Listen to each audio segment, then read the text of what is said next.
I feel like there's more of a police presence. There's more investigative shit going on with artists out here than in any other part of America. Of course. I mean, this is the home of the hip hop police. And Ack used to always say, this is not Chicago. They are not going to just let this drill scene blossom the way it did in Chicago.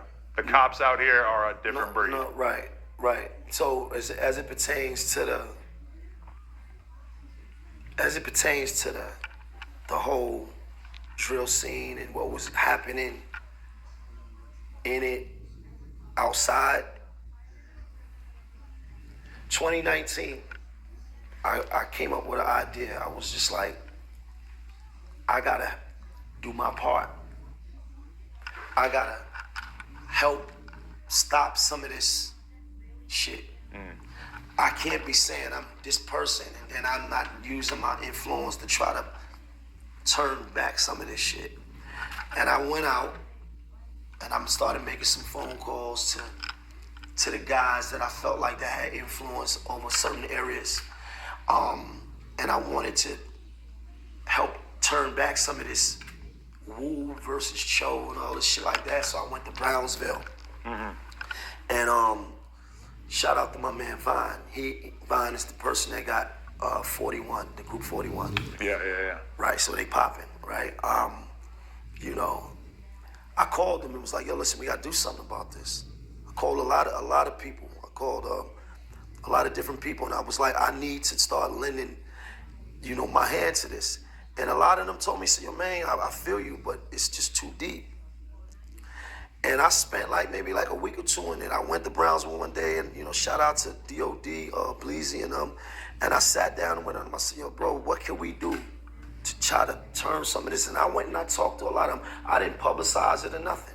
I literally went into Brownsville. Anybody know, Brownsville is the trenches. Brooklyn, I'm from Bed-Stuy, but it looks way more pretty. Yeah. Right? Brownsville is one of the last parts of Brooklyn that will modernize. No, it's not. They haven't even gentrified it. Yeah. They just left it. It's still, Mother Gaston still look like a third world country. You can still kind of get that Brooklyn feeling that it had 20 years ago, yes. Right there, yeah. 30, 40 years ago. So I didn't publicize it. I didn't make the thing. I was literally talking to dudes from jail, getting calls like, yo, look, we gotta try to turn some of this back. And I felt like I was making some headway with this. I was talking to a lot of people, and a lot of them was like, yo, and my whole thing was, I'm not asking you to not be who you are. Be who you are. If it's an issue, I understand that certain things, the show has to go on. But for some of this shit, how do we get away from not enjoying the opportunity? Meaning, you got these artists that have opportunities that we didn't have. You guys coming out 17, 18, 19, you're getting record deals, you lit, you're on the internet. Man, the whole object was to get out the street. When I was that age, I was in prison, and prior to that, nobody had nothing for me. It was sell crack, shoot your gun, take it, sell it. That's it. That was the opportunity. So I felt like my efforts weren't being I wasn't being met with opposition at all. But I just, the distaste for what was going on, it was just too deep. It was a lot to cut through. Yeah. Some of it calmed down, and I'm talking about on both sides, and they know why I felt. They know that a lot of my little homies it was Wu. Right, a lot of my little guys, they that.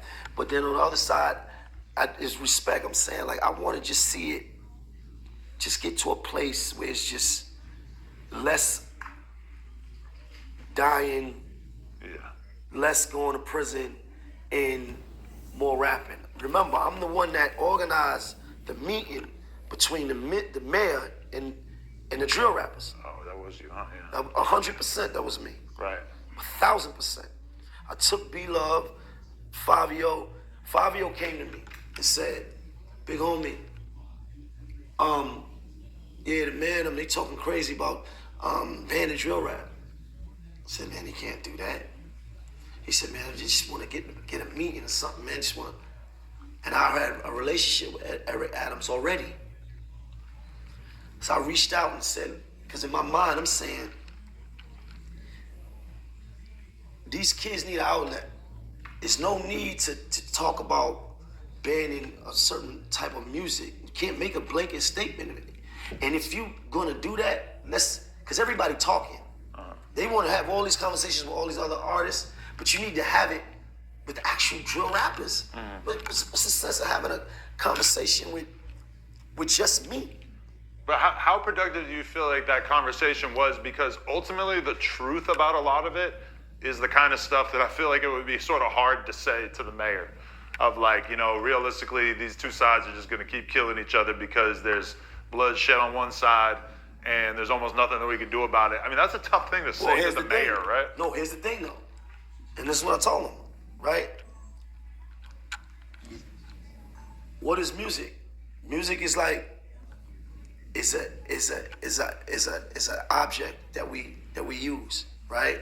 So it's something tangible that we can take and use, right? So it's like you get two people. One person rap on a drill beat about killing. You take that same beat, you give it to another young nigga, he's rapping about females. He's more melodic. So who's the problem? Is it drill music or is it the user? If I'm driving my car, I'm crashing into people all the time. Is it the car or is it me? I get where Maino's going with this. To me, it sounds like, when people be talking about banning guns and people be defending it and saying that guns don't kill people, people kill people. I feel like it's the same thing. And I get what Maino is saying. Like, it's all about the individual. Because drill rap is drill rap. Drill rap ain't finna hurt nobody. Now, can somebody take drill rap more to the heart? Can somebody actually want to outlive some of their drill rap? Absolutely. These are possibilities. But I don't think it would be fair to so many other individuals who really use drill rap as an outlet to better their circumstances, their lifestyle, their family, the whole shebang.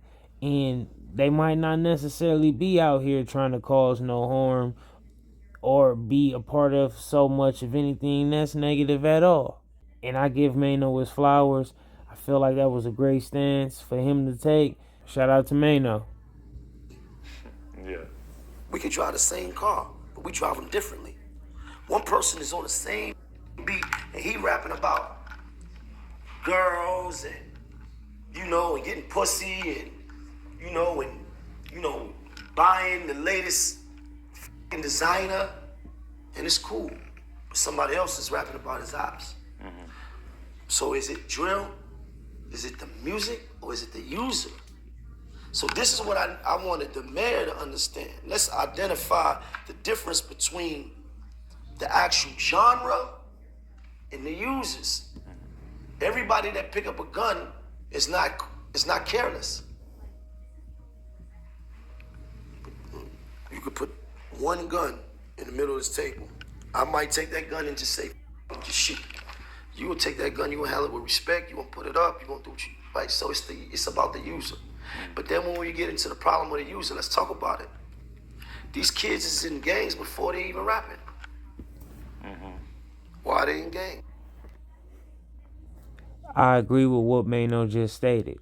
A lot of times we overlook the fact that drill rap or any level of music is what comes after the fact of experience. The things that people go through, endure, what's going on in society, the household, when they walk outside their door, all of these things is their reality. So when they walk off into a studio and start recording things and putting out music, they're just going to reflect off of things that they already know that really exist. So it's really if we're going to try to correct something, why not try to get to the bottom of all these wild scenarios that take place right outside of people's doors or in people's households, however it go. And that way we don't even got people who have these type of mentalities to even create this type of music that people in society is so against. Yeah, like let's just not silence these people.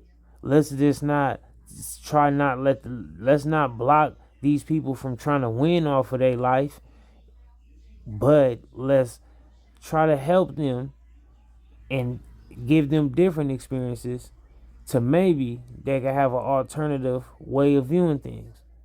And that's for the next generation. I understand that maybe we can't control or help what have already became what have already became. But for certain people that's, the youth, maybe that'll be the good chance to, that'll be something to do.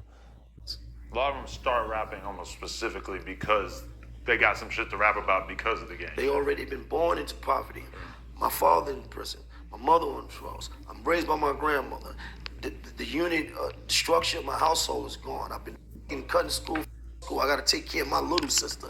Like the shit, as long as you have impoverished neighborhoods, underfunded communities, you always gonna have gangs, violence. It's the beginning of time. They've been having gangs since, come on. Go. And I'm glad that Maino just stated that as well.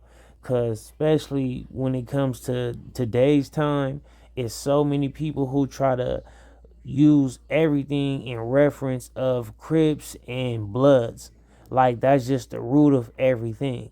Like no, or even GDs and stuff of that nature. Like no, that is something that's more modern day, that's more popularly known, and what becomes the actual labels of gang banging. You watch the Warriors. You're like, damn, this shit looked a lot different back then. But it was still the same element. I mean, it's theatrical, but it's still like it kind of gives you an idea. Somebody told me to watch the Warriors maybe a couple months ago, so that's funny that they brought that up. Maybe I might sit down one day and try to watch that. Yeah, what gang shit was like back then? Yeah. Same thing though. What those kids, they probably was in their late teens, early 20s too. Yeah. So it's the same difference. We're gonna find a way to find brotherhood out of nothing. Out of the. Or one movie that I am aware of is The Outsiders. All that socials versus and the greasers and all that. Somebody got stabbed. I think somebody died. All of that stuff taking place. So, it's always going to be something for people to fight over. Whether it makes sense or maybe it don't. But everybody got their own objective in mind. Pain that we in. All we got is each other. I don't have nothing else. I can't go home neither. I'm come to your house. And he gonna come to your house because his shit is up. And before you know it, it's 5 of us. We all in the same crib because we all dealing with the same pain and same tribulations. So it's like, nigga, we a gang now.